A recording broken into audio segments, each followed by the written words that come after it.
Once upon a time, in a quiet farmyard, a mother duck sat proudly on her eggs. One by one, fluffy yellow ducklings hatched, all but one. The last egg, much larger than the others, finally cracked, revealing a gray, awkward cygnet. He was ungainly, his feathers dull, and he was much larger than his siblings.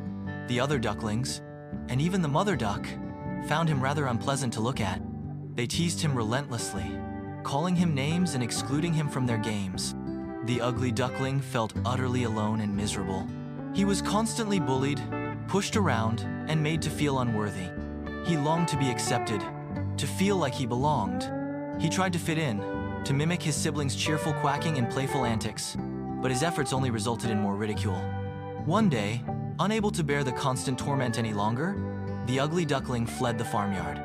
He wandered through the fields, encountering various creatures, a family of geese who found him too different, a cat who threatened him, and a flock of hens who dismissed him. Each encounter only reinforced his feelings of isolation and worthlessness. He felt increasingly lost and hopeless, convinced that he would never find a place where he truly belonged. Despair filled him, and he began to believe that he was destined to be alone, forever an outcast. As winter approached, the ugly duckling found refuge in a small, secluded cave.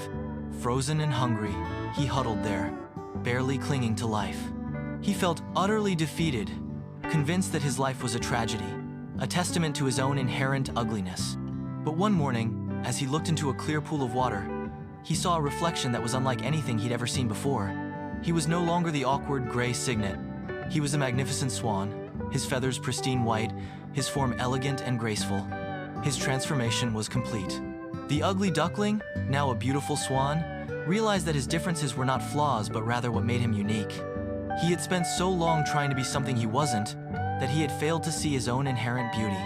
He had been judged solely on his outward appearance, but true beauty, he learned, lies within. He understood that it wasn't his fault that he didn't fit in. It was the others who were unable to see beyond his initial appearance. He gracefully took to the water, his new home among the other swans who welcomed him without hesitation.